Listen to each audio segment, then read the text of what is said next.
ang dalawang kampyon na pinakamaangas na may bato-bato at solidong kamao na pinabagsak ang lahat ng kalaban. Sila na ngayon ang superstar ng Pilipinas.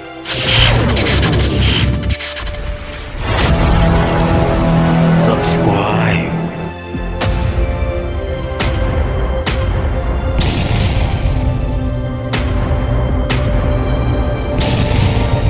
Ang boksingero na tinalo talaga ang lahat ng anggulo ng angas ni Cuadro Alas, Janrel Casimero. Gumawa ng panibagong kasaysayan ng ating pambato. Naging bagong kampyon ng Pilipinas dahil sa sobrang lakas ng kamao at sa bunganga pa lang nito na wala talaga ang pagiging angas ng Pinas ni Casimero. Anak at tagapagmana ng the original bad boy ng Dadyangas, pinakamaangas na boksingero ng Pilipinas.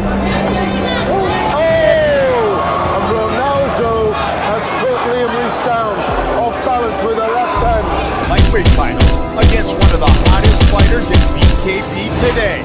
Top contender, Rolando D. Kinilabutan si Gareth Davis, ang pinakasikat na boxing at MMA journalist sa mundo at lahat ng tao sa United Kingdom sa ginawa ng pinakasatisfying na Pinoy na naging bagong kampyon sa pinaka-brutal boxing sa mundo, ang suntukang walang gloves ang kamao ng bare-knuckle boxing. Mas matindi pa kay Manny Pacquiao at mas maangas pa kay Casimero. Napaka-brutal na galawan ng ating pambato. Lightweight final against one of the hottest fighters in BKB today. Top contender, Rolando D. Lahat ng kanyang nakalaban ay halos matigok. 50-50 ang nangyari dahil sa lakas ng kanyang kamao.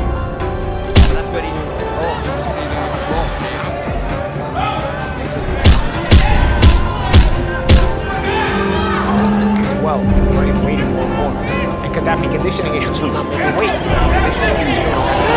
Shot there by the... Walang gloves at purong kamao, suntukang walang peke at arte. Talagang gamit ang kamao na kayang basagin ang bungo. At sa bidyong ito, sino si Rolando D? Paano siya naging kampyon? Gaano siya kalakas? Paano siya gumawa ng kasaysayan sa buong mundo ng combat? Si Rolando Gabriel D, o mas kilala bilang Rolando D, ay ang anak ng Philippine boxing legend na si Rolando Navarrete. Bagamat anak ng boxing legend, ay hindi naging madali ang pinagdaanan ng buhay ng batang ito. Alam naman natin na bagamat naging kampyon, ay lugmok sa kahirapan ng kanyang ama na si Rolando Navarrete. Kaya bata pa lamang, sariling sikap na ang ginawa ng ating bida upang maiahon ng kanyang sarili sa kahirapan nila. Kung ano-anong trabaho at diskarte ang pinasok niya noong kanyang kabataan. Hindi siya dumepende sa kasikatan ng ama.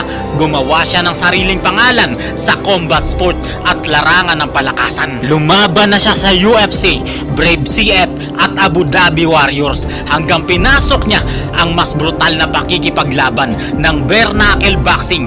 Walang gloves at purong kamao lang ang ginagamit sa pakikipaglaban. Ang kanyang debut dito ay noong December 4, araw ng linggo, taong 2022. Nakalaban niya ang pinakabrutal na underground fighter ng Thailand. Si Apisit Sangmuang ay napakatindi ng kamao, pero ang Thai na ito ay first round lang sa ating pambato.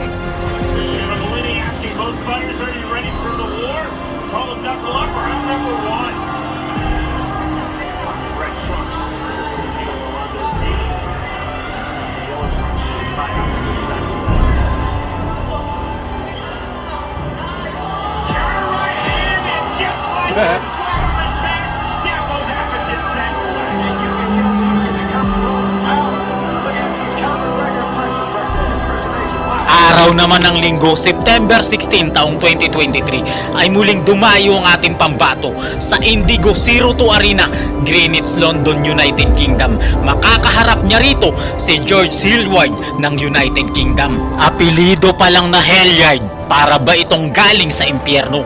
Pinakabrutal naman lalaro na nakalaban ng ating pambato.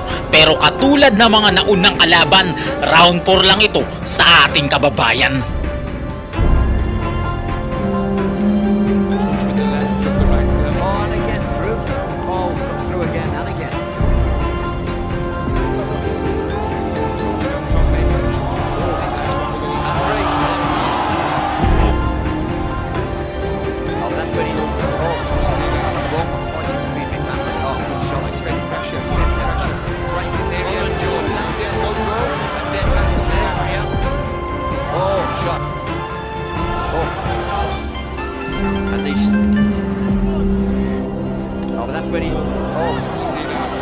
Araw naman ng Sabado, October 12 taong 2024 ay muling dumayo si Rolando sa John Charles Center, Yorkshire, United Kingdom. Makakaharap niya ang knockout artist ng United Kingdom na si Hayden Sheriff. Body shot, super body shot. That hurt. Pero katulad ng mga naunang kalaban, round number 2 lang siya sa ating kababayan.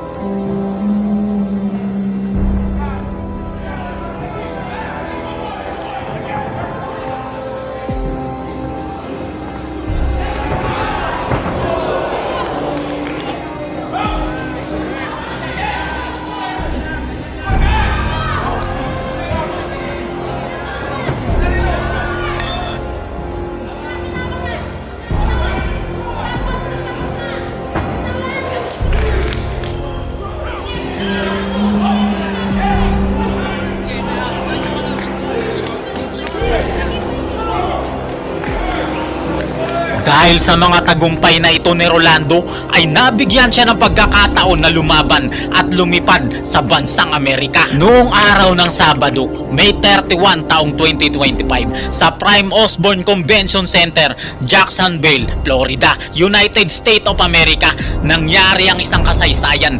Dalawang anak ng boxing legend ang maglalaban. Ang ating bida, si Rolando D, anak ni Rolando Navarrete, at si Alcibay Duran, anak ni Roberto Duran ng USA. Pero kahit superstar at anak ng boxing legend ang kalaban, round 3 lang ang itinagal niya sa ating kababayan. Stance fighter, but we've not seen him come out southpaw before. Again, looking at that counter right hand there. Those deep. Good counter and explosion by very little MMA for Robert Duran Jr. Use round 1 in the books. That setback against Surab Manassian, and he knew Jockey for position, so it's not really a lot of rest. See D again. and then a couple of final favors his style and skill set into the talks. See, you can show that D doesn't slip and slide on the inside. Any issues from not making weight. Conditioning issues, you know. Big shot there by D. He's looking to finish it right here, right now. Oh, big shot again as Duran moved his hand. He's in trouble. At the high bar. Bad stands and down he goes again. One. The Incredible! Dahil sa sunod-sunod na mga impresibong panalo ay nabigyan na ng pagkakataon ng ating pambato para lumaban sa kampyonato. Nito lang araw ng Biyernes, December 5 taong 2025 ay muling dumayo ang ating pambato para sa kampyonato sa Bell Sport Arena, Cardiff, Wales, United Kingdom. Makakaharap niya rito ang kampiyon ng bare knuckle boxing World Super Welterweight Division na si Liam Reese ng United Kingdom. His own undefeated Liam Reese defends his super lightweight title against one of the hottest fighters in BKB today, top contender Rolando D. Bukod sa napakatangkad at laki, napakalakas manuntok ng fighter na ito. Wala pa itong talo at talagang buwis buhay ang ating pambato. Pero bumagsak din ito kay Rolando. Differences ng ating pagbabaw yun. Knockdown mga idol. Woo! Knockdown.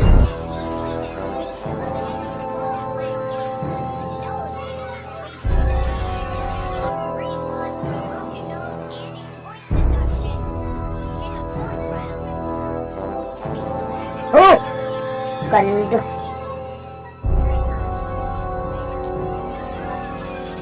Kada pasok ng Briton eh, isa mo eh. Ito na mga idol, round number 5. Ay, pinagtitingnan pa ng referee ang stat nitong champion mga idol.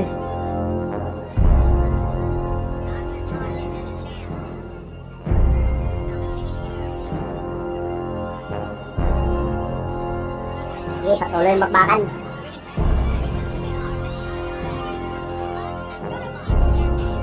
Yun, sa full straight. Noise, nice straight.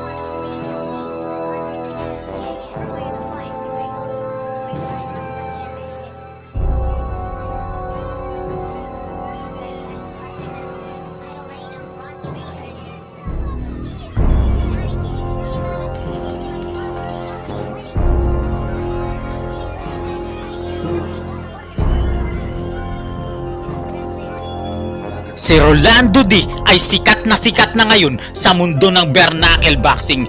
Bagong kampiyon ng Pilipinas at pambihirang lakas ang kanyang pinamalas. Talaga namang karangalan ng mga Pilipino ay muli niyang itinaas. Sa huling laban naman ni Casimero sa bansang Japan, dito na talaga kinalabutan ang buong bansang Japan, si Inoue at si Chavit Singson, dahil sa imposibleng manalo ang isang pigang-piga, hindi kumain at rehydrated na si Casimero kontra sa kondisyonadong kalaban na si Saul Chances. 127 pounds lang si Casimero kontra sa 165 pounds na si Sanchez. Parang lumaban si Casimero kay Canelo Alvarez. Pero sa labanang ito, round number 1 lang ang itatagal ng Meksikano mula sa napakahusay at talentado na ating pambato. いきなりいった手をついたあっとしかし右を入れた手をついたかどうだダウンですまあなんとかちょっと手を思わずついてしまったというようなことになりましたサンチェス。ただカシメロはかなりかかっています。ポイントを入れましたサンチェス。そこに対して左サンチェスも返したカシメロの左が火を吹いた。Natakot talaga ang buong bansang Japan sa lakas ni Casimero dahil sa imposible itong manalo, pero nagawa niya pa ring manalo. Pati si Chavit Singson ay kinilabutan sa ating pambato. Nagwala sa galit si Naoya Inoue ng Japan dahil ang matalik nitong kaibigan na BFF niya, itinuring na higit pa sa kapatid, ay winasak ng tuluyan ni Cuadro Alas Janrel Casimero.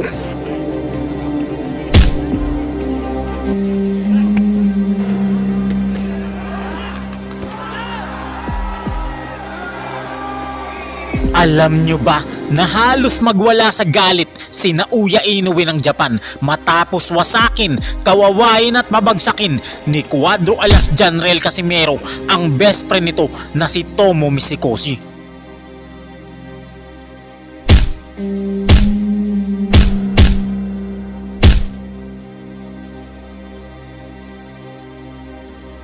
Talaga namang sumabog ang ilong ng best friend ni Inoue sa lakas ng kamao ni Casimero. Kaya ang ending, nagwala sa galit ang halimaw na hapon na boksingero.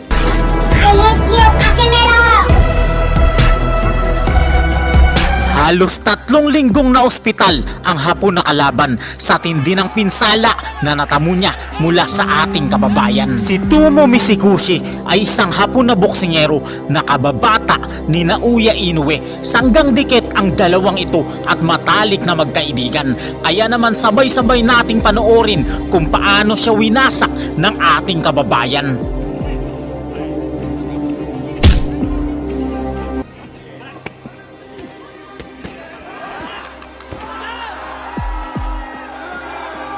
Sa round number 1, kitang-kita ang laki ng diferensya ng katawan ng dalawang boksingero. Napakalaki ng katawan ng hapon na kalaban, pero di nagpadaig dito ang ating pambato.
Dito sa round number 2, nakuha na ni Casimero ang galawan ng Hapon na boksingero, kaya kontrolado na ng ating pambato ang laban na ito.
Sa katapusan ng round 2, grabe ang pinsalang natamo ng Hapon na kalaban.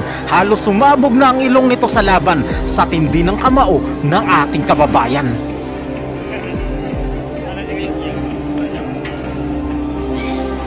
Sa round number 3, kawawa na ang best friend ni Inoue sa kamao ni Casimero. Bugbog sarado ang inabot niya sa ating boksingero.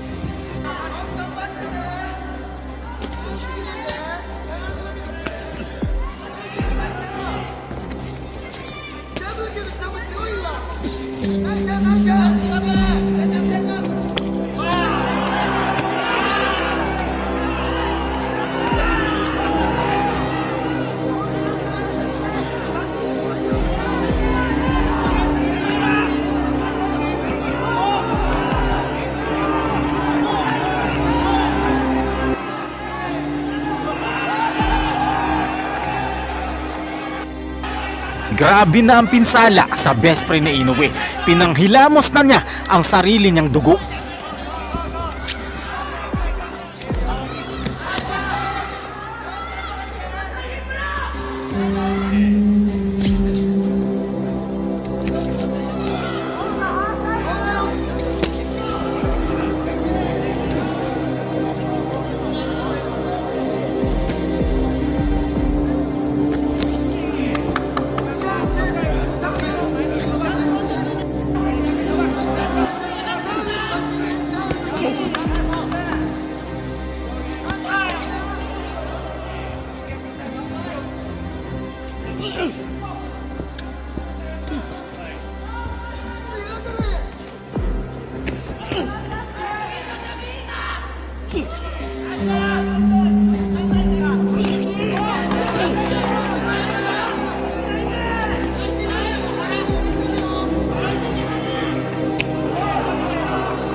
Dito sa round number 4, ganun pa rin ang senaryo. Bugbog sarado pa rin ang Hapones na boksingero. Hindi na makilala ang pagmumukha nito dahil sa mga tinamo niyang kamao mula sa ating pambato.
Dito sa round number 5, dito natatapusin ni Casimero ang paghihirap ng hapon na kalaban nito.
Halos isang buwang na ospital ang kalaban at nagwala sa galit ang halimaw na boksingero ng Japan.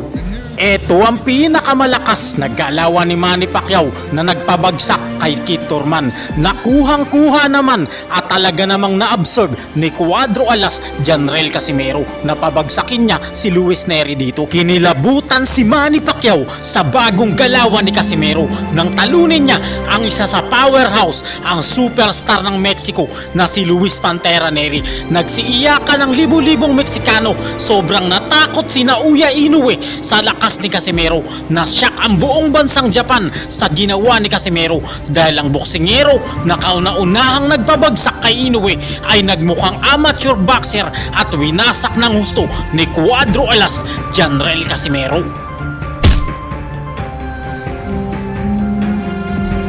Agad namang tinawagan ni Manny Pacquiao si Casimero upang batiin at alukin ang kontrata. Pati ang daring ni Torky Alasik ay pinicture si Casimero. Buong mundo ng boxing ay ginimbal ni Casimero sa kanyang impresibong panalo. Maging ang dating promotion ni Casimero na Treasure Boxing Promotion ay inaalok si Casimero at superstar na si Casimero sa Daring Magazine dahil sa dami ng tao na nagkokomento pag pinupost ito. Isa talaga sa pinakahinangaan ni Manny Pacquiao dito ay na-adapt ni Casimero ang kanyang perfect na galawan sa gitna ng laban nang siyang pabagsakin niya si Kit Thurman. Kuhang-kuha ni Alas ang ganitong galawan na pabagsak niya si Luis Nery gamit ang perfectong galawan ni Pacman. Bago ang laban ni Cuadro Alas Janrel Casimero at Luis Pantera Nery ay mahabang panahon ng pagsasanay ang natamo at natanggap ng dalawang boksingero dahil sa pagkapospon ng kanilang unang laban. Ginamit ito ni Casimero upang araw-araw na mag-insayo sa bundok upang lumakas ang katawan, habang si Luis Pantera Nery ay hindi napagod at sa gym na tumira upang masiguro ang panalo kontra kay Casimero. Halos araw-araw, minuminuto, oras-oras na nag-iinsayo. Sinabi ni Luis Nery na tatapusin niya si Casimero sa pamamagitan ng brutal na KO. Gagawin niya lahat ng paraan upang masiguro ang panalo sa laban, na dumating pa sa punto na sinadya na daw niyang magpa-overweight upang makalamang ng lakas kay Cuadro Alas Janrel Casimero. Kontrata 3.1 pounds over 40%. So sure na yun, kahit bumaba pa siya ngayon. Sa boxing, lamang talagang mas mabigat na boksingero, kaya nagmulta si Luis Nery dahil dito at hindi siya nagbawas ng timbang sa pag-aakala na lalamang kay Casimero. Malaki kasi ang makukuha niyang panalo kung knockout na ang gagawin niyang panalo kontra kay Casimero. Lamang na lamang si Luis Nery sa odds, kaya nakataya sa kanya ang mga bilyonaryo at elite na tao sa Mexico. At sa bonus pa lang ng mga big boss sa Mexico ay paldo na si Luis Nery kung makikio niya pa si Cuadro Alas Janrel Casimero. Sa makatuwid, baliwala ang multa ni Luis Nery kung makikio niya at masisigurado ang panalo laban kay Casimero. Puspusan at talaga namang batak na batak ang pag-iinsayo ni Luis Nery at sinadya pang magpa-overweight para ma-overkill si Casimero. Kaya lang baliktad ang nangyari sa laban. Makikita nyo naman kung paano mambalos ng suntok si Luis Nery ay todo bigay upang matiyak ang pagkakeo ni Casimero dahil may lagay. Sa pagsisimula ng laban, kitang-kita ang laki ni Luis Neri. Nasa kanya ang size at power advantage pero naging maganda ang depensa ni Casimero. Nababasa niya ang bawat galaw ni Luis Pantera Neri kaya madalas nakakaiwas siya sa atake nito.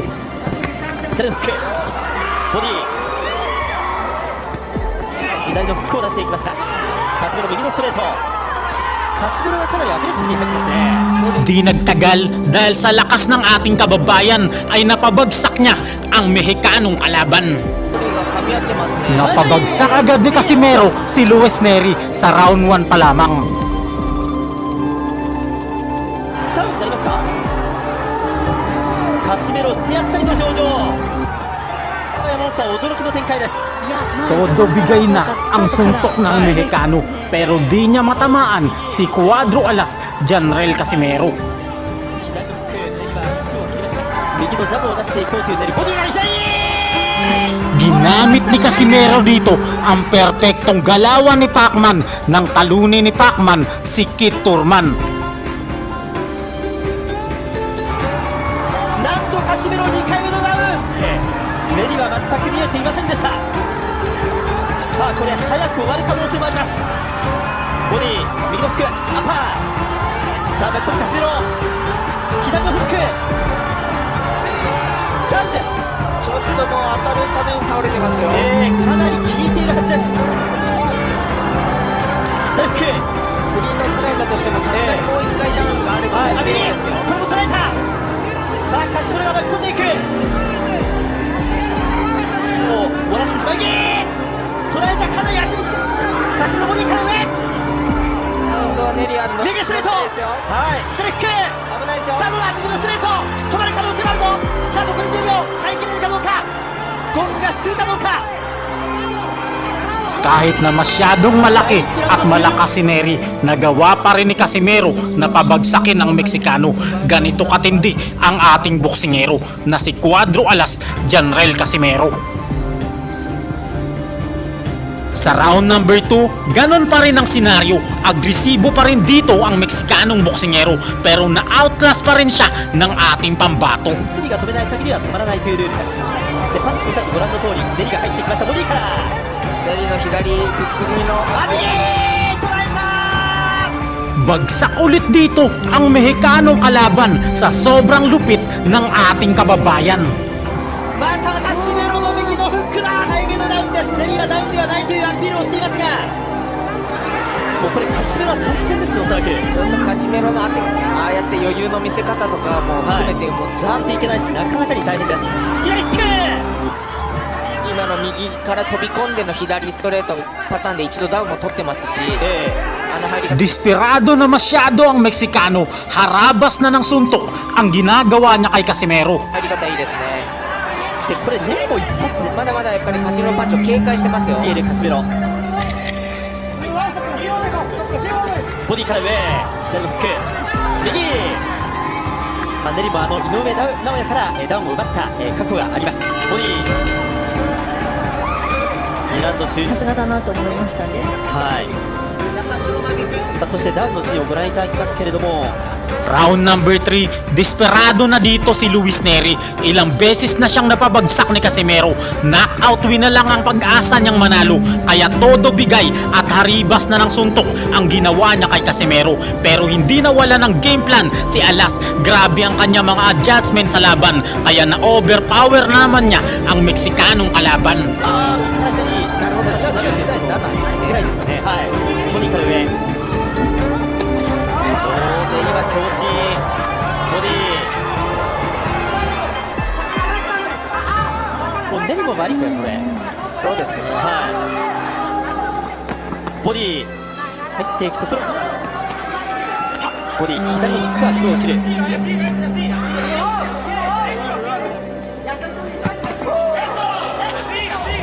ちょうどカシメロがさせたいのか。左フックやはり狙ってます。ボディ左のフックを切る。山本さんネリのパンチも4回ダウンをした選手は多いですね。そうですね。先ほどリングに上がった亀田京之介選手との試合では、連打から左のボディで TKO 勝利を下っているネリです。さあ詰める、おーい、右打ち下ろしなんですね。Dito sa round number 3 ay bumagsak na naman si Luis Neri sa isang temple shot ni Cuadro Alas Janrel Casimero.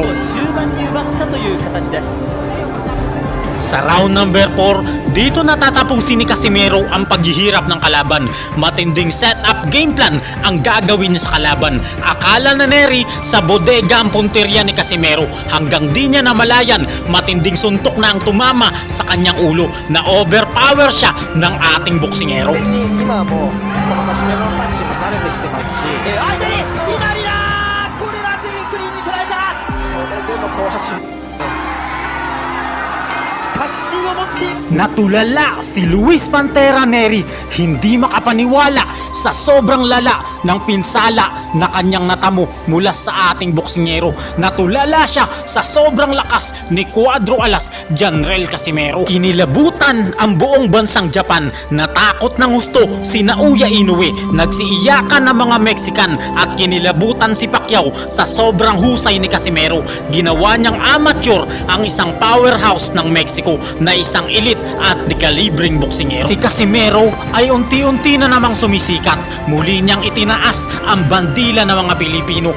Di na magtatagal ay muli na nating magiging world champion ang ating pambato. God bless everyone.